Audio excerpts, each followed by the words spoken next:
Assalamualaikum warahmatullahi wabarakatuh. Oke, hari ini kita akan mempelajari tentang kesenjangan kemajuan iptek dan prestasi pendidikan.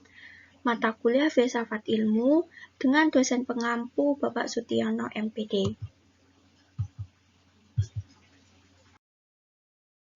Pertama-tama, presentasi ini dibuat oleh saya sendiri dengan nama Sadana Auradiva, NIM 202035013 dari Program Studi Pendidikan Matematika Semester 2 Universitas Muria Kudus.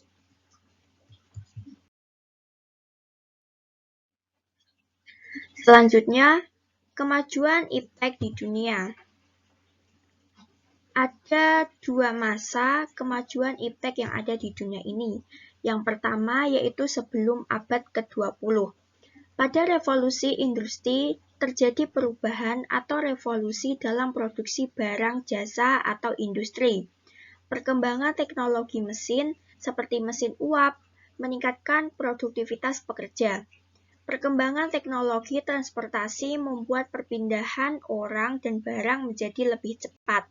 Selain itu, perkembangan perdagangan dunia membuat hasil produksi dapat dijual ke berbagai tempat. Salah satu contoh dari sebelum abad ke-20 yaitu belasan ribu tahun yang lalu warga Mesopotamia mulai mengembangkan sistem pertanian. Hal tersebut juga menandai adanya berakhirnya era masyarakat dari berburu dan meramu menjadi masyarakat yang lebih modern. Berkat pengembangannya di sistem pertanian tersebut, pangan dapat disimpan dalam waktu yang lebih lama dan jumlahnya yang lebih banyak. Kemudian pada tahun 1440, Johannes mengembangkan mesin cetak. Berkat mesin cetak ini, buku dapat diproduksi dalam jumlah yang banyak. Yang kedua yaitu pada abad ke-20 dan setelahnya. Salah satu inovasi abad ke-20 adalah adanya transistor yang melahirkan era digital. Tanpa transistor itu, kita tidak akan memiliki komputer pribadi, pemutar DVD, mesin fax, dan perangkat lainnya. Selain itu juga ditemukan namanya serat optik yang menjadi pengantar sinyal atau data elektronik. 3 tahun kemudian, perusahaan Apple juga menghasilkan komputer Macintosh. Sistem operasi Windows hadir pada tahun 1990 yang termasuk pada abad ke-20 dan setelahnya tersebut. Selanjutnya yaitu perkembangan iptek di Indonesia. Masih sama dengan sebelumnya, dibagi menjadi dua yaitu sebelum abad ke-20 dan sesudah abad 20.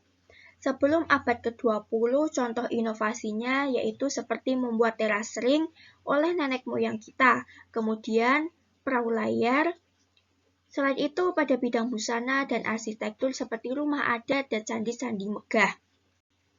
Selanjutnya, pada abad ke-20 dan sesudahnya, berpengaruh pada dunia pendidikan, di mana mereka mengadopsi pendidikan zaman kolonial. Pemerintah mendirikan Lembaga Ilmu Pengetahuan Indonesia atau LIPI. Dalam bidang komunikasi, pemerintah membeli satelit yang diberikan nama Sistem Komunikasi Satelit Palapa pada tahun 1975. Akhirnya sampai penemuan yang hebat yang luar biasa dari Profesor Dr. Andes Insinyur B.J. Habibie, yaitu perkembangan teknologi pesawat terbang yang di bawah naungan PT Dirgantara Indonesia. Selanjutnya yaitu masuk pada kesenjangan kemajuan iptek prestasi pendidikan. Ketertinggalan sekolah tidak hanya terkait dengan ilmu pengetahuan yang diajarkan di sekolah-sekolah saja, namun juga terkait dengan ketinggalan akses informasi seputar perkembangan saintek, yaitu sains dan teknologi. Kesenjangan kemajuan iptek prestasi pendidikan. Faktor-faktor yang menyebabkan atau yang mendasari ketertinggalan secara fundamental. Yang pertama yaitu penguasaan operasional guru terhadap perangkat teknologi informasi. Yang kedua yaitu belum semua sekolah mampu memenuhi ketersediaan perangkat teknologi informasi yang mampu memberikan akses informasi global yang memadai, semisalnya jaringan internet. Yang ketiga yaitu kualitas SDM dan ketersediaan finansial.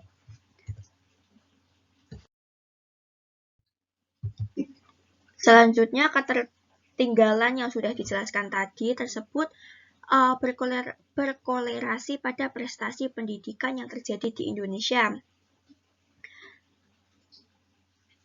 Hal tersebut terjadi pada aspek-aspek yang fundamental. Yang pertama yaitu skill membaca tidak diragukan lagi sebagai skill yang sangat penting.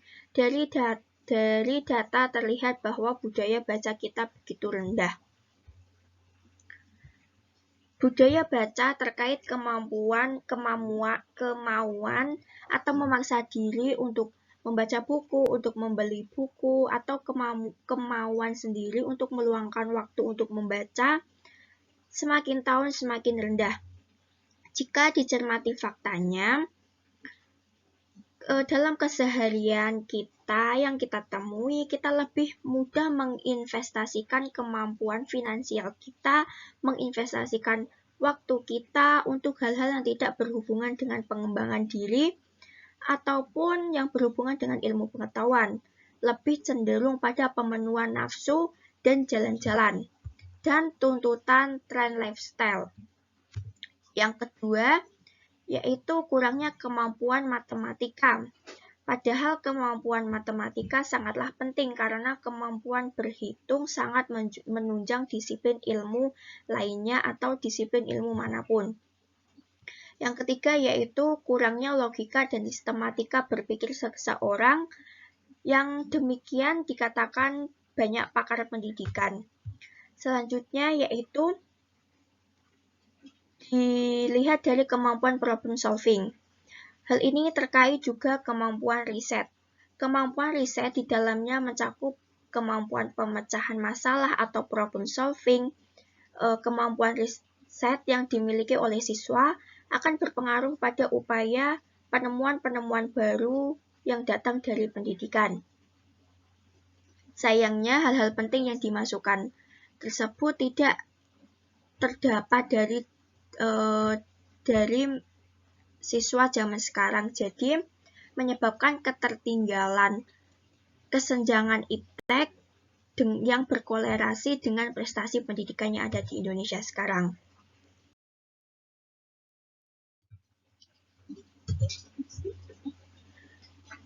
Selanjutnya, solusi dalam bijak menggunakan teknologi dalam pendidikan. Yang pertama yaitu menimbang untung ruginya mengenalkan komputer pada anak.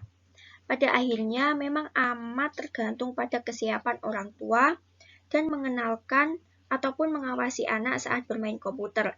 Yang kedua yaitu pihak sekolah harus ikut andil dalam memberikan pengarahan terbaik agar siswa dan siswi dapat mempergunakan teknologi informasi dan komunikasi ke arah yang lebih positif. Selanjutnya, yang ketiga yaitu pemerintah sebagai pengendali semua sistem penyedia informasi harusnya lebih aktif dalam mengontrol penggunaan teknologi informasi dan komunikasi untuk generasi anak bangsa, serta memberikan pelatihan akan teknologi terhadap guru. Yang keempat yaitu pengajaran pendidikan sebaiknya tetap mengajarkan pentingnya teknologi, namun tetap dalam pengawasan seperti pengawasan guru ataupun pengawasan orang tua. Selanjutnya, pihak pendidikan juga berperan untuk mengadakan teknologi yang menunjang pembelajaran.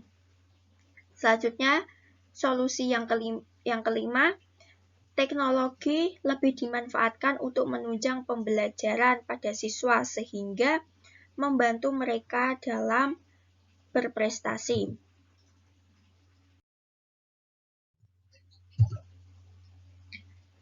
Yang terakhir yaitu kesimpulan dari presentasi tadi.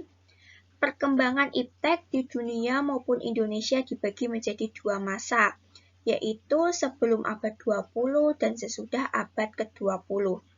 Tapi pertanyaannya, mengapa di abad sekarang terdapat kesenjangan antara iptek dan prestasi pendidikan? Banyak faktor yang mempengaruhinya, salah satunya adalah kurangnya kesediaan dari guru dan ketersediaan dari iptek tersebut. Selanjutnya, korelasi iptek dengan prestasi pendidikan. Hal ini sempat menemui permasalahan. Salah satunya disebabkan oleh kurangnya minat baca pada siswa, kemampuan matematis, minimnya kemampuan problem solving pada siswa. Akhirnya, kita dipertemukan dengan pertanyaan bagaimana cara mengatasinya.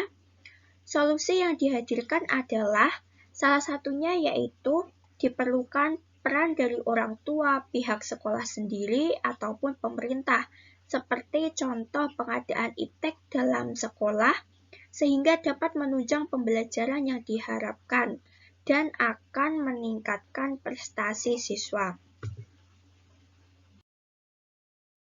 Sekian presentasi dari saya, semoga bermanfaat, dan maaf apabila ada kesalahan kata ataupun penyebutan. Wassalamualaikum warahmatullahi wabarakatuh.